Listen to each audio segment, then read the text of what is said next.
ওরা বাংলাদেশ স্বাধীন করে নাই, আমরা ভারত স্বাধীন করেছি। মুসলমানরা ভারত ইংরেজ থেকে স্বাধীন করেছে। 200 বৎসর ভারতকে গোলামীর জিনজিরে বন্দি করে রেখেছিল ইংরেজ। জানো কারা রক্ত দিয়েছে? তোমার পূর্বপুরুষ মুসলিমরা, আলেম ওলামা, ছাত্র জনতা রক্ত দিয়ে এই ভারতকে স্বাধীন করেছে। বলবেন আপনি তো বড় চাপাবাজ, ইতিহাস আপনি কই পান? আরে তোমরা ওদের সিরিয়াল দেখো, নাটক দেখো, Akbar the great, the sword of Tipu Sultan, Tipu Sultan, Akbar, এই যে সিনেমা নাটক দেখো না, ওরা ওদের মতো করে এগুলা করে, ওরা ইতিহাস বিকৃত করে, কিন্তু মুসলমানরাই যে করছে সেটা ওরা বাদ দিতে পারে না। আমি প্রায় বলি মোদির অফিস থেকে সামান্য একটু দূরে এটা ইন্ডিয়া গেট আছে, ইন্ডিয়া গেট। এই গেটের মধ্যে ভারত স্বাধীনতার যুদ্ধে যারা শহীদ হয়েছে তাদের নাম লেখা আছে, প্রায় 90,000-এর উপরে নাম। আমি এই প্রজন্মের যুবকদের বলি, তুমি যদি সেখানে যাও কখনো, নাম পড়তে থাকো, নাম পড়বে আব্দুর রহিম, সেলিমউদ্দিন, কলিমউদ্দিন, যাই পড়ো না কেন তুমি, 4টা 5টা নামের পরে একটা অমুসলিমের নাম আসে। এইভাবে 3 ভাগের 2 ভাগ নাম সেখানে তাদের হাতে যা লেখা আছে, ইতিহাস তারা বিকৃত করেছে, তারপরে তাদের হাতে যা লিখেছে তাতেও 3 ভাগের 2 ভাগ মুসলিমদের নাম। এর মানে হচ্ছে ভারতকে স্বাধীন করবার জন্য সবচাইতে বেশি রক্ত দিয়েছে মুসলিমরা। ওরা বলে আমাদেরকে ওরা সৃষ্টি করেছে। ইসলাম বাদ দিতে চাও, মুসলিমদের পরিচয় মুছে ফেলতে চাও, ভারতের পরিচয় মুছে যাবে। আমি তো বলি আজকে ভারত বলো, এই তো এখানেই তাজমহল আছে, এই তাজমহল প্রকৃতপক্ষে ভারতে। এই তাজমহল কে সৃষ্টি করেছে? মুসলিমদের ভুলে যেতে চাও? মুসলিমদের হুমকি দাও, ইতিহাস কেন দেখো না? মুসলিমদের স্থাপনাগুলো মুছে ফেলো, তোমাদের পরিচয় থাকবে না। দিল্লির লাল কেল্লা, আগ্রার তাজমহল, কুতুব মিনার, আজমির, প্রত্যেকটা মুসলিমদের স্থাপনা। মুসলমানদের ইতিহাস ভুলে গেলে তোমাদের নাম নিশানা ভুলে যাবে। মুসলিমদের ইতিহাস লেখা ছাড়া ভারতে ইতিহাস লেখা যাবে না। শুধুমাত্র মোগল একটা বংশ 400 বছর ভারত শাসন করেছে। কথা ঠিক না বেঠিক? আজকাল তো বিজ্ঞানের যুগ, কত বিজ্ঞান নিয়ে গবেষণা করে। এই মিয়া, ঢাকার লালবাগ কেল্লা 400 বছর আগের, লালবাগ মাদ্রাসার পাশে শাহী মসজিদ 400 বছর আগের, বড় কাটারা, আহসান মঞ্জিল, যাও যাও, এক একটা কত আগের কত আগের। আজকে বিজ্ঞানের যুগ, বিল্ডিং বানাও 60 বছর টিকে না, 400 বছরের বিল্ডিং এখনো দাঁড়ায় আছে। কে বলেছে মুসলমান বিজ্ঞান বুঝে না? কে বলেছে মুসলমান বিজ্ঞানের চর্চা করে না? আমরা রাজত্ব হারাইছি, এখন আমাদের ওরা মারে আর ওরা যা বলে আমরা তা বিশ্বাস করি।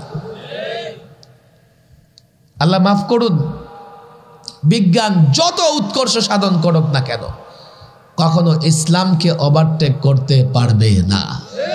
বিজ্ঞান গবেষণা করতে করতে করতে করতে যদি কোনো বিষয়ে চূড়ান্ত জায়গায় পৌঁছতে পারে, কোনো বিষয়ে সঠিক জায়গায় পৌঁছতে পারে, 1500 বছর গবেষণা করে যখন সঠিক জায়গায় পৌঁছবে, তখন বিজ্ঞান গিয়ে দেখতে পাবে ইসলাম 1500 বছর আগে তা বলে গেছে। আর যদি বিজ্ঞান ইসলামের সঙ্গে সংঘর্ষ করে, তাহলে বুঝতে হবে বিজ্ঞানীরা এখনো সঠিক জায়গায় পৌঁছতে পারে নাই। এই বিজ্ঞান দিয়ে ইসলামকে ধাক্কা দেবার চাও? আরে তোমরা কি কোথায় গেছো? চাঁদে যাও, মঙ্গল গ্রহে যাও, এখনো তো আসমান খুঁজে পাও নাই। ইসলাম বলে আসমান আছে, আছে না নাই? শুধু আছে না, আসমানের দরজা আছে, আছে না নাই? দরজা দিয়ে ফেরেশতারা উঠানামা করে, করে কি করে না? বিজ্ঞান সেই পর্যন্ত যাইতে পেরেছে? সে পর্যন্ত কোত্থেকে যাবে? রাসূলুল্লাহ সাল্লাল্লাহু আলাইহি সাল্লাম রাতের একটা অংশে বাইতুল্লাহ থেকে বাইতুল মুকাদ্দাস, বাইতুল মুকাদ্দাস থেকে প্রথম আকাশ, দ্বিতীয়, তৃতীয়, চতুর্থ, পঞ্চম, ষষ্ঠ, সপ্তম, সিদরাতুল মুনতাহা পর্যন্ত ভ্রমণ করেছেন। বিজ্ঞান দিয়ে ইসলামকে ধাক্কা দেওয়া যাবে না। আরে এখনো বিজ্ঞানের যে নানা থিওরি ইসলামের ধারে কাছে যাইতে পারে নাই। কেরামান কাতিবিন খুঁজা পাইছে বিজ্ঞানী? আরে পাইছে? মুনকার নাকির পাইছে নাকি? কবরে সোয়াল জবাব ভয় পাইছে?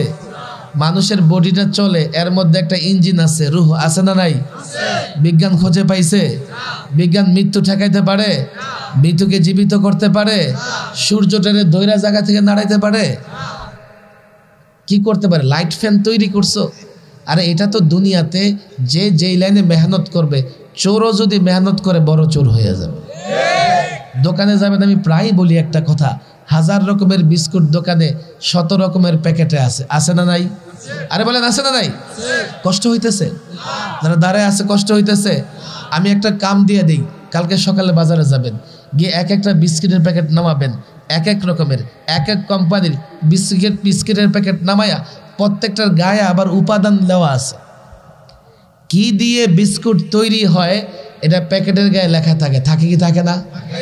100 রকমের বিস্কুট নামান, বেকারির 100 রকমের বিস্কুট হাতে নেন, নিয়ে দেখবেন কোনো একটা বিস্কুটও আটা ময়দা ছাড়া তৈরি হতে পারে নাই। কারিগর যদি বলে আমি একটা বিজ্ঞানী, দেখো কত রকমের বিস্কুট বানাইছি, তুই বিজ্ঞানী ঠিক আছে, একটা কাজ কর, আটা ময়দা ছাড়া বানা। তুমি লাইট ফ্যান এটা সেটা তৈরি করেছো, কি দিয়ে তৈরি করেছো? তোর বাবা দিয়েছে খনিজ সম্পদ, লোহা কে দিয়েছে? মেটাল কে দিয়েছে? তামা কে দিয়েছে? গ্যাস কে দিয়েছে? তেল কে দিয়েছে? সব দিয়েছে আল্লাহ। জোরাতালি দিয়ে তুমি বিজ্ঞানী হয়ে গেছে। বলো তোমরা মুসলমানরা কি করেছো? আরে তো লেগে পারতেছি না, যতদিন আমরা ছিলাম সব করেছি। 400 বছর হয়ে গেছে, ক্ষমতা হারাইছি, বিরোধী দল থাকলে কি করা যায়? বলে হুজুর আপনারা বিরোধী দল? হ্যাঁ, তুমিও বিরোধী দল। তুমি জানো না গোটা দুনিয়ার কাফের, তুমি যে দলের পরিচয় দাও না কেন, নামে মুসলমান হও আর কামে মুসলমান হও, মুখে মুসলমান হও আর অন্তরে মুসলমান হও, শয়তানের বাহিনী, তাগুত, কাফের বেঈমান তোমার বিরুদ্ধে যুদ্ধ করছে। তুমি না জেনে তাদেরকে বন্ধু মনে করো, তুমি না জেনে তাদেরকে আপন করে নাও। আল্লাহর কসম, যতদিন কুফরের প্রতি ঘৃণা তৈরি না হবে, মুসলমানের প্রতি, ইসলামের প্রতি ভালোবাসা তৈরি না হবে, তুমি বিজয়ী হতে পারবে না। কেউ যদি মনে করে যে কোনো ধর্ম মানলেই হবে, সব ধর্ম ভালো কথা বলে, এমন একটা শ্রেণী আছে না নাই? তাহলে আল্লাহ যা পছন্দ করলো তা সে পছন্দ করলো না। আল্লাহ বলে আল্লাহর পছন্দের ধর্ম ইসলাম, আর সে বলে যে কোনো ধর্ম মানলেই হবে, এর মানে আল্লাহর পছন্দ তার পছন্দ না। এমন লোক দুনিয়াতে নাই? আলেম ওলামারা, ছাত্ররা এখানে আসো, দেখো যুবকরাও এখানে আছে। যদি আমার ইমান থাকে, ইসলাম থাকে, সামান্য আমলেই আশা করা যায় আল্লাহ আমাকে নাজাত দিয়ে দিবেন। কথা ঠিক না বেঠিক?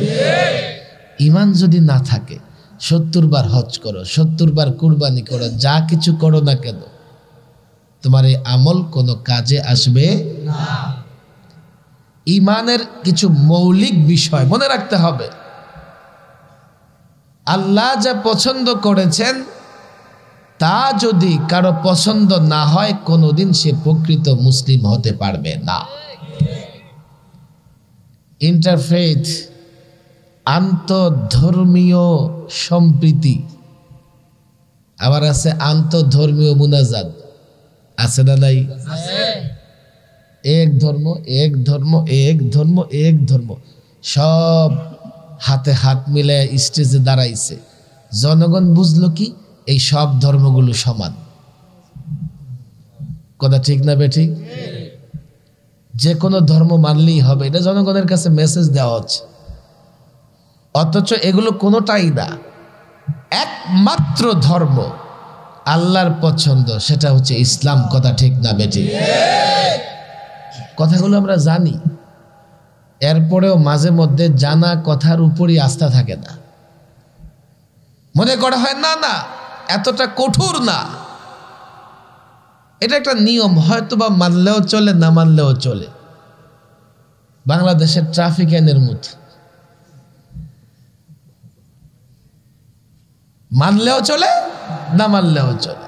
আল্লাহ মাফ করুন। আবার কেউ বলবে হুজুর আপনারা একটু কঠোরতা করেন কেন? অনেক যুবক দাঁড়ায় আছে, কষ্ট হইতেছে না তো? তোমাদের কষ্ট হইতেছে? বলো না যুবক, কষ্ট হইতেছে? আধা ঘন্টা থাকবা তো? মাশাআল্লাহ মাশাআল্লাহ। যুবকদের মাহফিলে দেখলে আমার মনটা বড় ভরে যায়। না থাক থাক, হয়েছে, আজকে জায়গা হয়ে গেছে, কালকে খুলে দিব। এখন সবাই আমাকে দেখতেছে, কার কোনো সমস্যা নাই তো? যুবকরা আমার সঙ্গে তাল মিলিয়ে কথা বলবা। এই যে ইসলাম একমাত্র ধর্ম, এই কথা কি আমার না আল্লাহর? আল্লাহর। যদি আমার কথা বিশ্বাস না করো, একটা কোরআনে কারিম হাতে নিবা, অনুবাদওয়ালা, তর্জমাওয়ালা, আমার কোনো মৌলবীর না, সরকারের অধীনে পরিচালিত ইসলামিক ফাউন্ডেশনের কোরআন তর্জমাকে ভুল হতে পারে? নিবা, আয়াত বের করবা, তর্জমা পড়বা। যদি সেটা না করে আমাকে উগ্রবাদী বলো, মৌলবাদী বলো, আল্লাহর কাছে জবাব দিতে পারবা না। কঠোরতা আমরা করি না। وَمَن يَبْتَغِ غَيْرَ الْإِسْلَامِ دِينًا فَلَن يُقْبَلَ مِنْهُ। হাফেজ সাহেবরা আসো না, কোরআনের আয়াত কিনা? ইসলাম ছাড়া অন্য কোন ধর্ম আল্লাহর কাছে গ্রহণযোগ্য হবে না। আমি দলিল প্রমাণ দেই, পৃথিবীতে যাদেরকে দাওয়াত দেওয়া হয় তারা 3 ভাগে বিভক্ত। কয় ভাগে? বলেন কয় ভাগে? এর একটা ভাগ আপনারা। আমি যা বলি সবই মানবেন। কেন? আপনারা আমার উপর আস্থা বিশ্বাস রাখেন, আর আস্থা বিশ্বাস রাখেন বলেই মাহফিলে এসে বসে আছেন ওয়াজ শোনার জন্য। কথা ঠিক না বে ঠিক? আপনাদেরকে দাওয়াত দেওয়ার একটা পদ্ধতি, সেটা কি? শুধু ইসলামের নীতিমালা বললে আপনারা মেনে নেবেন। আপনাদের বিশ্বাসের জায়গা হচ্ছে এই আলেম ভুল বলবে না, ভুল বলতে পারে না। একটা ভাগ এটা। আরো 2টা ভাগ আছে।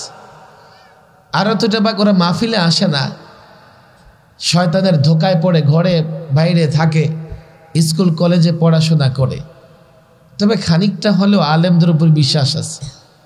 ওদেরকে যদি কোথাও জমা করা হয়, স্কুল কলেজে গিয়ে বসানো হয়, আর তাদের সামনে ওয়াজ করা হয়, তারা বলবেন না না, শুধু আপনার কথা মানি না, প্রমাণ দেন, প্রমাণ দেন। এটা দ্বিতীয় ভাগ। প্রমাণ ছাড়া তাদেরকে কোনো কথা বোঝানো যাবে না। 3 নাম্বার ভাগ হচ্ছে প্রমাণ দিলেও তারা মানবে না, কারণ কোরআন সুন্নাহ, আলেম তো দূরের কথা, কোরআন সুন্নাহর উপরেও তাদের আস্থা বিশ্বাস নাই। এই শ্রেণীর অনেক নাস্তিক আছে, অনেকে নাস্তিকতার স্তর পর্যন্ত পৌঁছে গেছে। তারা বলবে দলিল নয়, যুক্তি দেন, যুক্তি দেন, সায়েন্স দিয়ে কথা বলেন তাহলে মানবো। এমন শ্রেণী আছে না নাই? আপনাদের কষ্ট হচ্ছে না তো? আমি কিন্তু শুধু ওয়াজে কথা বলি এমন না, আমি আবার বিভিন্ন কলেজ, ইউনিভার্সিটিতে বিভিন্ন লেকচারও দেই। আবার আমি টেলিভিশনের টক শোতেও কথা বলি। দেখছেন আপনারা কোনদিন? আবারে কার সাথে? বাংলাদেশের নামি দামি মহাদাবি ইসলাম বিদ্বেষীদের সাথে। কথা ঠিক না বে ঠিক? বড় দুর্ভাগা আমার, কারো সঙ্গে বসে আমার বলি যে দুর্ভাগা, হতভাগা, এমন এমন কথা বললে মনে হয় ওর 14 গোষ্ঠীও ইসলাম বুঝে না। এই 3 শ্রেণীর মানুষের মধ্যেই দাওয়াত এবং তালিমের কাজ করে অভ্যস্ত, আলহামদুলিল্লাহ। আমি যখন এই কথা বলতেছি যে ইসলাম ছাড়া অন্য কোনো ধর্ম গ্রহণযোগ্য নয়, তা আপনারা প্রথম শ্রেণীর প্রথম ভাগের বলে আপনারা সঙ্গে সঙ্গে মেনে নিয়েছেন। দ্বিতীয় ভাগের জন্য আমাকে দলিল উপস্থাপন করতে হয়েছে। তৃতীয় ভাগের জন্য আমার এখন যুক্তি উপস্থাপন করা লাগবে। কথা ঠিক না বে ঠিক? ইসলাম ছাড়া বাকি ধর্মগুলোকে 2 ভাগে ভাগ করেন। কয় ভাগে? বলেন কয় ভাগে? কিছু ধর্ম আল্লাহই পাঠিয়েছেন আগে। আসমানে আরো ধর্ম আছে না নাই? আসমানি গ্রন্থ আছে না নাই? তাওরাত, জাবুর, ইনজিল আছে না নাই? হযরত মূসা, হযরত ঈসা, হযরত দাউদ, তাদের উপরে ধর্ম মত কিতাব নাজিল হয়েছে কিনা? বলবে হুজুর আল্লাহর ওই ধর্মগুলো মানব, আর মানতেছে। শত শত খ্রিস্টান ধর্ম মানতেছে, 1.5 কোটি ইহুদি ধর্ম মানতেছে। সাউন্ডটা একটু বাড়াতো দেখি, জোর লাগতেছে না। ক্যামেরাম্যান আছে এখানে? খাইতে গেছে না, অটো দিয়ে গেছে। দেখো এখন আপনারা বলেন ওগুলো আল্লাহর ধর্ম হইলে মানতে সমস্যা কি? এমন যুক্তি দেনে বলা এদেশে আছে না নাই?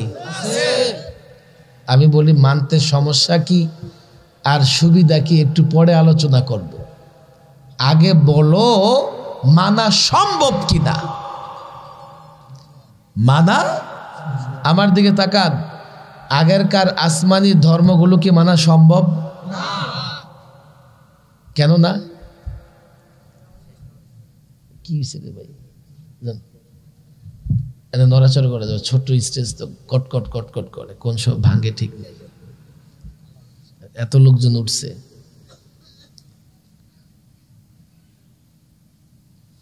বাকি ধর্মগুলো মানা সম্ভব? আচ্ছা, এটা জানেন, কিন্তু কেন না এটা আপনারা জানবেন না। আমি না, সম্ভবই না। যদি আল্লাহ তাবারক ওয়া তাআলা যেই অবস্থায় ওই ধর্মগুলো আছে নির্দেশ দিতেন, তো আমরা বলতাম আল্লাহ কেমন নির্দেশ দিলা, তো মানাই সম্ভব না। কেন সম্ভব না? ওই নবীদের উপরে যেই ভাষায় কিতাব নাজিল হয়েছে সেই ভাষা বুঝে পৃথিবীতে এমন কোনো জাতি নাই, সেই ভাষায় কথা বলে এমন কোনো জাতি নাই। 2, সেই কিতাবগুলো নেই। নবীদের উপরে যেই ভাষায় যেই শব্দে কিতাবগুলো নাজেল হয়েছে সে কিতাব নাই। মাঝে মধ্যে পত্রিকায় দেখবেন 2000 বছর আগের পাণ্ডুলিপি পাওয়া গেছে বাইবেলের, মানে তাওরাতের। হ্যাঁ, ইতালির রোমে, লন্ডনে, আমেরিকায়, জার্মানিতে তাদের জাদুঘরে কিছু কপি পাবেন। এটা বলবে ওরা বাইবেল, ওরা বলবে ইনজিল, কিন্তু এগুলোর ধরাও যায় না, পৃষ্ঠাও উল্টানো যায় না, জড়া জীর্ণ শীর্ণ, পড়া তো দূরের কথা, কিচ্ছু বোঝা যায় না। তা আপনি কেমনে ওই কিতাবের উপর আমল করবেন? কোনো পণ্ডিত থাকলে বলবে হুজুর কেন, এগুলো তো বাইবেল তো মার্কেটে আছে, পাওয়া যায়। আরে বাইবেল না, এগুলো বাইবেলের অনুবাদ। তারপরেও এই 2000-2500 বৎসরে এত পরিবর্তন হয়েছে। এখন মার্কেটে গেলে অন্তত 82 রকমের বাইবেল পাওয়া যায়। আপনারা বলবেন যে আমি মনে হয় অতিরিক্ত বলতেছি। আমি মুন্সিগঞ্জে বক্তৃতা করতেছি, এমপি এসে উঠছে স্টেজে। আমার পর এমপি সাহেব বক্তৃতা করতেছে যে আমি তো ইউরোপে পড়াশোনা করছি, হুজুর যা বলছে ঠিকই বলছে। আমি দেখছি ইউরোপের বাজারে এই পরিমাণে বাইবেল পাওয়া যায়, কোনটা সঠিক কোনটা বেঠিক বলাও যায় না। আরে কোনোটাই সঠিক না। তাহলে মূল কিতাব নিয়ে আসো। তোমরা যা বলছো তাই। এখান থেকে একটা কোরআনে কারীম হাতে নেন, এই মাদ্রাসা থেকে ঢাকায় যান, দিল্লি যান, লন্ডন যান, আমেরিকা যান, ইউরোপ যান, আফ্রিকা যান, এশিয়া যান, আরেকটা কোরআনে কারীম হাতে নিয়ে 2টা মিলায় দেখেন, কোনো পরিবর্তন পাবেন না। আরে 60 বছর তো দূরের কথা, 6 বছরের বাচ্চাও পুরা কোরআনে কারীম হেফজ করে ফেলতেছে। হাজারো হাফেজ আছে। যদি দুনিয়ার সমস্ত কপি জ্বালিয়ে দেওয়া হয়, হাফেজদের শুধু বাংলাদেশ না, এটা 2500ই তো। রূপগঞ্জের হাফেজদের জমা করলে 24 ঘন্টার মধ্যে 24,000 কোরআন শরীফ লিখে ফেলা যাবে। এমন হাফেজ আছে এক বসায় সূরা ফাতিহা থেকে নাস পর্যন্ত শোনাই দিবে। আছে না নাই? সেগুলোর উপরে আমল করাই সম্ভব না। তো তোমরা এগুলোর আইনা ধর্মের কাতারে দাঁড় করাইতেছো কেন? কিছু ধর্ম আছে, এগুলো তো আগেরকার ধর্ম, সঠিক ছিল, এখন বিকৃত হয়ে গেছে। কথা ঠিক না বেঠিক? যদি বলো যে না হুজুর বিকৃতি হয় নাই, আমরা সেগুলোকে মানবো, যা আসে সঠিক, এমন দাবি কেউ করতে পারে যে যা আছে বাইবেল ইংরেজিতে অনুবাদ সঠিক, কে বলেছে আপনাকে এগুলো বেঠিক? তাহলে আপনি অরিজিনাল নিয়ে আসেন। আমারে যদি বলে তাওরাত যেটা হযরত মুসা আলাইহিস সালামের উপরে নাজিল হয়েছে, অরিজিনালটা আপনি নিয়ে আসেন, আমার 14 গোষ্ঠী আনতে পারবে না। আমি মিলাই কেমনে দেখবো? আমি বলি শোনো, তোমাদের কিতাবগুলো তোমাদের নবীদের নবুয়তের মেয়াদ শেষ। কথা ঠিক না বেঠিক? আমারে বলেন, বাংলাদেশের সংবিধান প্রায় 16-17 বার অ্যামেন্ডমেন্ট হয়েছে। কেউ যদি দাঁড়ায় বলে আমি এই সংবিধান মানি না, 70 দশকের সংবিধান মানি, বাংলাদেশের আইন কয়দিন পর পর পরিবর্তন হয়, কেউ যদি বলে না না না আমি এই আইন মানি না, আগের আইন মানব, রাস্তায় চলবেন, ব্রিজ হয়েছে, আগে এখানে টোল ছিল না, টোল দেওয়া হয়েছে, আপনি যদি বলেন না আমি এখনকারটা মানি না, আগেরটা মানব, হাসপাতালে গেছেন ডাক্তারের ফি 500 টাকা ছিল 1000 করা হয়েছে, আপনি যদি বলেন 500 টাকাই দিব, 1000 কেন দিব, এখনের নিয়ম মানি না, আগেরটা মানি, আপনি মোবাইলে ফোন করতে যাবেন, আপনি যদি বলেন আরে কয়দিন আগেই তো 60 পয়সা মিনিট কথা বলেছি, 1 টাকা মিনিট কথা বলবো না, আমি এখনেরটা মানব না, আগেরটা মানব, চাপার দাঁত একটাও থাকবে না। সব মানো, লেটেস্ট কোরআন কিতাব, লেটেস্ট কোরআন হচ্ছে আল্লাহর কিতাব। কথা ঠিক না বেঠিক? কোরআন না মানলে অন্য কোনো কিছু মানা যাবে না। ইসলাম না মানলে অন্য কিছু মানলে, শতবার মানলেও সেটা আল্লাহর কাছে গ্রহণযোগ্য হবে না। কিছু মানুষ আছে যুক্তিতেও মানে না, কেউ সায়েন্স বলেন, সায়েন্স আছে না নাই? আমি লম্বা সময় সরকারি মেহমান ছিলাম, জানেন তো আপনারা, এই গ্রামেও খবর চলে আসছে। হঠাৎ একদিন সকালবেলায় ঘুম থেকে উঠে দেখি পাশের রুমে 2টা চাইনিজ। ভাবলাম এই চাইনিজ করে এবার ইসলামের দাওয়াত দেব। অনেকদিন ধরে কাউকে ইসলামের দাওয়াত দিতে পারি না। গেলাম, কথাবার্তা শুরু করলাম। 1 যুগ ধরে বাংলাদেশে থাকে, বাংলা পারে না, ইংরেজিও আধা আধা, এটাও ঠিক মতো পারে না। ওরা যা চ্যাংচং বলে এটা আবার আমি পারি না। যাই হোক, বহুত কষ্ট করে তোমার সৃষ্টিকর্তাকে, তোমার ধর্ম কি, অনেক কিছু। একটা পর্যায়ে সে বলে যে আমরা তো ধর্ম মানি না, আমরা সায়েন্সে বিশ্বাসী। সায়েন্সে, সায়েন্সের থিওরি কি জানেন? Big bang theory. Big bang শিক্ষিত সমাজ অবশ্যই শুনেছেন। বিগ ব্যাং থিওরি কি জিনিস? আমরা বলি পৃথিবী সৃষ্টি করেছেন কে? আল্লাহ। সায়েন্স বলে না, কোনো সৃষ্টিকর্তা নাই। তো তাহলে পৃথিবী কেমনে সৃষ্টি হলো? কয় বিগ ব্যাং, বিকট এক আওয়াজ, বিস্ফোরণ, বিশাল এক বিস্ফোরণ ঘটছে, বাস পৃথিবী সৃষ্টি হয়ে গেছে। হায় হায় হায়, আপনারা তো অবাক করা কাণ্ড মনে করবেন। ওরা আবার এক একজন বড় আবিষ্কারক, বড় বড় আবিষ্কারক। সায়েন্স মানে সৃষ্টিকর্তা মানে না। সে আপনাকে হাজারো যুক্তি দেবে যে ধর্ম চলে না, 1500 বছর আগের এই ধর্ম আমাদের উপর চাপায়া দেবেন না। সায়েন্স মানেন, দেখেন সায়েন্স কি উন্নতি তারাক্কি করেছে, ডেভেলপ করেছে। আমি প্রায় এ কথা বলি এই প্রজন্মের যুবকদেরকে, সায়েন্স বিজ্ঞান যারা, তারা কি বলবে, কত তারাক্কি করেছে সায়েন্স, ডানে বায়ে উপরে নিচে সব সায়েন্সের উৎকর্ষ। আপনারা এই যুগে 1500 বছরের পুরনো ধর্মের কথা বলবেন না। হুজুর জানেন এখন মঙ্গল গ্রহে প্লট বিক্রি হয়, 1 একর সামান্য কয়েক ডলারে। এই এলাকার কেউ কিনেন নাই, এত সস্তায়ও কিনেন নাই। আমি একটা কেনার চিন্তা করছিলাম, পরে চিন্তা করে দেখলাম সস্তায় যে বস্তা ভরে নিব, তো যাবো কেমনে? চলো নাসাকে একটা শর্ত দিয়ে দিই, এ নাসা আমি একটা কিনবো, তবে শর্ত হলো যাতায়াত খরচ তোমাদের। যাদের বাথরুম নাই, সকালবেলায় বদনার বোতল নিয়ে রেল লাইনে দৌড়ায়, ওরাও এখন চাঁদের দেশে যায়। আবার কয় যে বাংলাদেশ আমরা স্বাধীন করেছি, ইসলামিক কান্ট্রি, শেষ করে ফেলবো। যুবকরা বলে কবে পটকা ফুটাইছে, ওরা হারছে। বেটা কাটা গায়ে নুনের ছিটা কে দিতে বলছে তোদেরকে? এমনি মুসিবতের শেষ নাই। ওরা তো খেপসে যোগ পড়ে যে যুবকরা পটকা ফুটাইছে, শেষ করে দেবো। আমাকে যুবকরা আবার ভয় পেয়ে গেছে। আরে শেষ করার জন্য মিসাইল মারতে হবে না, কি যে কয় জি সিনেমা স্টার জলসা বন্ধ করলে আমাদের যুবক যুবতীর জান বের হয়ে যাবে।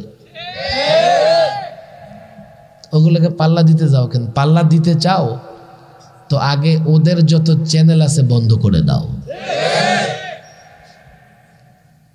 তুমি চ্যানেল দেখো, তুমি বলো আমি তো দেখি না, তুমি শুধু দেখো না, তোমার দেখাটাই ওদের ইনকামের মাধ্যম। তুমি দেখো তো ওদের আরপি, ওদের যে র্যাঙ্কিং এটা বাড়ে, বাড়লে ওরা ওই যে বিজ্ঞাপন পায়। ব্যবসায়ী তো ব্যবসা করেন না? মাশাআল্লাহ ব্যবসা করে, ব্যবসায়ী হলে বুঝবে না, যেই টেলিভিশনের র্যাঙ্ক যত বেশি তার বিজ্ঞাপনে পয়সা তত ইনকাম বেশি। কথা ঠিক না বেঠিক? তুমি যে টেলিভিশনের দিক তাকায় আসো তোমার বাপের চোখ দিয়া, চোখ দিছে কে? আল্লাহ। তুমি মনে করো আমি দেখতেছি, আরে না না না, তুমি শুধু দেখো না, তুমি তার ইনকামের পথ তৈরি করে দিচ্ছ। কথা ঠিক না বেঠিক? এই যে রাস্তার মধ্যে বড় বড় বিলবোর্ডে অ্যাড দেওয়া থাকে, থাকে কি থাকে না? যাওয়া আসার পথে আমি আপনি দেখি কি দেখি না? দেখার মধ্যেও ওই বিজ্ঞাপনদাতার লাভ আছে, আছে না নাই? আপনি মনে করেন মাসিক ভাড়া দিয়ে এমনি টানায় রাখছে, আপনি দেখবেন তার লাভ হবে, আপনি বলবেন যে লাভ কোথায় হবে, আপনিও জানেন না কেমনে লাভ হবে, আপনিও বুঝতেছেন না। তোমাদের ওরা শেষ করে দেবে, তোমরা ওদের পানি বন্ধ করে দাও, মাল পানির রাস্তা বন্ধ করে দাও, ওদের চ্যানেল দেখা বন্ধ করো, ওদের ব্যবসায়ীরা রাস্তায় নেমে যাবে। আর আমাদের যুবকরা তো ভয় পাওয়ার কারণও আছে, ইতিহাস তো জানে না। ওরা বাংলাদেশ সৃষ্টি করে নাই, আমরা ভারত সৃষ্টি করেছি। কথায় কথা আসে, এই কথাগুলো প্রায় আমি বলি। ওরা বাংলাদেশ স্বাধীন করে নাই, আমরা ভারত স্বাধীন করেছি। মুসলমানরা ভারত ইংরেজ থেকে স্বাধীন করেছে। 200 বৎসর ভারতকে গোলামীর জিনজিরে বন্দি করে রেখেছিল ইংরেজ। জানো কারা রক্ত দিয়েছে? তোমার পূর্বপুরুষ মুসলিমরা, আলেম ওলামা, ছাত্র জনতা রক্ত দিয়ে এই ভারতকে স্বাধীন করেছে। বলবেন আপনি তো বড় চাপাবাজ, ইতিহাস আপনি কই পান? আরে তোমরা ওদের সিরিয়াল দেখো, নাটক দেখো, Akbar the great, the sword of Tipu Sultan, Tipu Sultan, Akbar, এই যে সিনেমা নাটক দেখো না, ওরা ওদের মতো করে এগুলা করে, ওরা ইতিহাস বিকৃত করে, কিন্তু মুসলমানরাই যে করছে সেটা ওরা বাদ দিতে পারে না। আমি প্রায় বলি মোদির অফিস থেকে সামান্য একটু দূরে একটা ইন্ডিয়া গেট আছে, ইন্ডিয়া গেট। এই গেটের মধ্যে ভারত স্বাধীনতার যুদ্ধে যারা শহীদ হয়েছে তাদের নাম লেখা আছে, প্রায় 90,000-এর উপরে নাম। আমি এই প্রজন্মের যুবকদের বলি, তুমি যদি সেখানে যাও কখনো, নাম পড়তে থাকো, নাম পড়বে আব্দুর রহিম, সেলিমউদ্দিন, কলিমউদ্দিন, যাই পড়ো না কেন তুমি, 4টা 5টা নামের পরে একটা অমুসলিমের নাম আসে। এইভাবে 3 ভাগের 2 ভাগ নাম সেখানে তাদের হাতে যা লেখা আছে, ইতিহাস তারা বিকৃত করেছে, তারপরে তাদের হাতে যা লিখেছে তাতেও 3 ভাগের 2 ভাগ মুসলিমদের নাম। এর মানে হচ্ছে ভারতকে স্বাধীন করবার জন্য সবচাইতে বেশি রক্ত দিয়েছে মুসলিমরা। ওরা বলে আমাদেরকে ওরা সৃষ্টি করেছে। ইসলাম বাদ দিতে চাও, মুসলিমদের পরিচয় মুছে ফেলতে চাও, ভারতের পরিচয় মুছে যাবে। আমি তো বলি আজকে ভারত বলো, এই তো এখানেই তাজমহল আছে, এই তাজমহল প্রকৃতপক্ষে ভারতে। এই তাজমহল কে সৃষ্টি করেছে? মুসলিমদের ভুলে যেতে চাও? মুসলিমদের হুমকি দাও, ইতিহাস কেন দেখো না? মুসলিমদের স্থাপনাগুলো মুছে ফেলো, তোমাদের পরিচয় থাকবে না। দিল্লির লাল কেল্লা, আগ্রার তাজমহল, কুতুব মিনার, আজমির, প্রত্যেকটা মুসলিমদের স্থাপনা। মুসলমানদের ইতিহাস ভুলে গেলে তোমাদের নাম নিশানা ভুলে যাবে। মুসলিমদের ইতিহাস লেখা ছাড়া ভারতে ইতিহাস লেখা যাবে না। শুধুমাত্র মোগল একটা বংশ 400 বছর ভারত শাসন করেছে। কথা ঠিক না বেঠিক? আজকাল তো বিজ্ঞানের যুগ, কত বিজ্ঞান নিয়ে গবেষণা করে। এই মিয়া, ঢাকার লালবাগ কেল্লা 400 বছর আগের, লালবাগ মাদ্রাসার পাশে শাহী মসজিদ 400 বছর আগের, বড় কাটারা, আহসান মঞ্জিল, যাও যাও, এক একটা কত আগের। আজকে বিজ্ঞানের যুগ, বিল্ডিং বানাও 60 বছর টিকে না, 400 বছরের বিল্ডিং এখনো দাঁড়ায় আছে। কে বলেছে মুসলমান বিজ্ঞান বুঝে না? কে বলেছে মুসলমান বিজ্ঞানের চর্চা করে না? আমরা রাজত্ব হারাইছি, এখন আমাদের ওরা মারে আর ওরা যা বলে আমরা তা বিশ্বাস করি। আল্লাহ মাফ করুন, বিজ্ঞান যত উৎকর্ষ সাধন করুক না কেন, কখনো ইসলামকে ওভারটেক করতে পারবে না। বিজ্ঞান গবেষণা করতে করতে করতে করতে যদি কোনো বিষয়ে চূড়ান্ত জায়গায় পৌঁছতে পারে, কোনো বিষয়ে সঠিক জায়গায় পৌঁছতে পারে, 1500 বছর গবেষণা করে যখন সঠিক জায়গায় পৌঁছবে, তখন বিজ্ঞান গিয়ে দেখতে পাবে ইসলাম 1500 বছর আগে তা বলে গেছে। আর যদি বিজ্ঞান ইসলামের সঙ্গে সংঘর্ষ করে, তাহলে বুঝতে হবে বিজ্ঞানীরা এখনো সঠিক জায়গায় পৌঁছতে পারে নাই। এই বিজ্ঞান দিয়ে ইসলামকে ধাক্কা দেবার চাও? আরে তোমরা কি কোথায় গেছো? চাঁদে যাও, মঙ্গল গ্রহে যাও, এখনো তো আসমান খুঁজে পাও নাই। ইসলাম বলে আসমান আছে, আছে না নাই? শুধু আছে না, আসমানের দরজা আছে, আছে না নাই? দরজা দিয়ে ফেরেশতারা উঠানামা করে, করে কি করে না? বিজ্ঞান সেই পর্যন্ত যাইতে পেরেছে? সে পর্যন্ত কোত্থেকে যাবে? রাসূলুল্লাহ সাল্লাল্লাহু আলাইহি সাল্লাম রাতের একটা অংশে বাইতুল্লাহ থেকে বাইতুল মুকাদ্দাস থেকে প্রথম আকাশ, দ্বিতীয়, তৃতীয়, চতুর্থ, পঞ্চম, ষষ্ঠ, সপ্তম সিদরাতুল মুনতাহা পর্যন্ত ভ্রমণ করেছেন। বিজ্ঞান দিয়ে ইসলামকে ধাক্কা দেওয়া যাবে না। আরে এখনো বিজ্ঞানের যে নানা থিওরি ইসলামের ধারে কাছে যাইতে পারে নাই। কেরামান কাতিবিন খুঁজা পাইছে বিজ্ঞানী? আরে পাইছে। মুনকার নাকির পাইছে নাকি? কবরের সওয়াল জবাব হয় পাইছে? মানুষের বডিটা চলে, এর মধ্যে একটা ইঞ্জিন আছে, রূহ আছে না নাই? বিজ্ঞান খোঁজে পাইছে? বিজ্ঞান মৃত্যু ঠেকাইতে পারে? মৃত্যুকে জীবিত করতে পারে? সূর্যটারে দৈরা জায়গা থেকে নাড়াইতে পারে? কি করতে পারে? লাইট ফ্যান তৈরি করছো?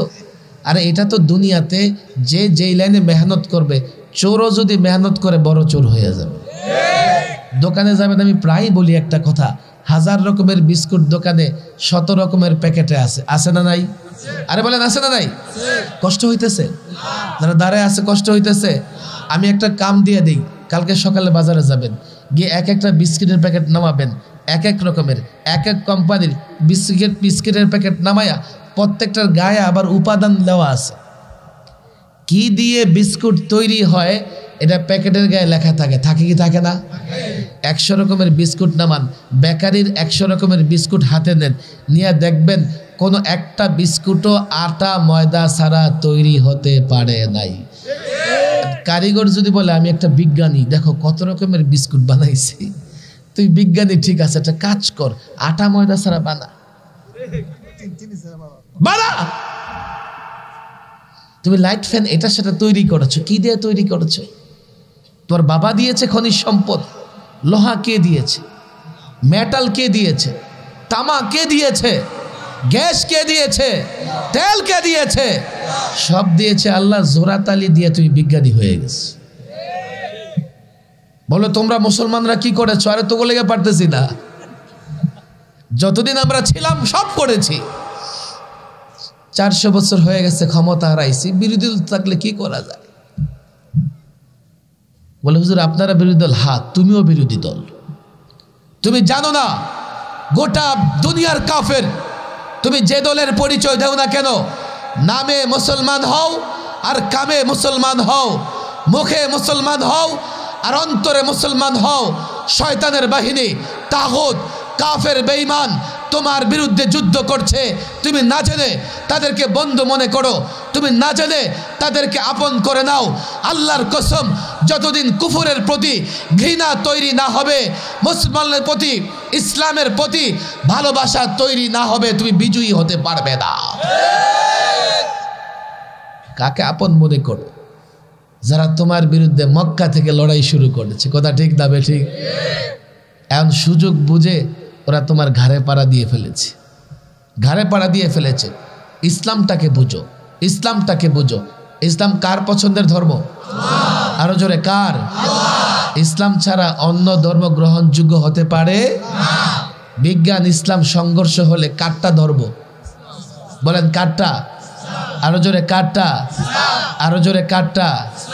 এই ইসলাম দিয়ে সব কিছু চলে। পারিবারিক জীবন, সামাজিক, রাজনৈতিক, অর্থনৈতিক, স্বরাষ্ট্রনীতি, পররাষ্ট্রনীতি, বিচার ব্যবস্থা, সব কিছু শুধু চলে না, সুন্দর চলে। শুধু সুন্দর চলে না, প্রচলিত তন্ত্র মন্ত্র সব কিছু যা করতে পারে ইসলাম তার চাইতে হাজার গুণ ভালো করতে পারে। ইসলাম শুধুমাত্র এই টেকনিক্যাল ধর্ম না, ইসলাম বিজয়ের ধর্ম। ইসলাম যারা মানবে বিজয় হবে। কিয়ামত পর্যন্ত ইসলাম থাকবে। ইসলাম না থাকলে পৃথিবী থাকবে না। মুসলিম না থাকলে পৃথিবী থাকবে না। মুহাম্মদ আরবির উম্মাহ না থাকলে পৃথিবী থাকবে না। এর মানে ইসলাম পাওয়ার, এর মানে ইসলাম বিজয়।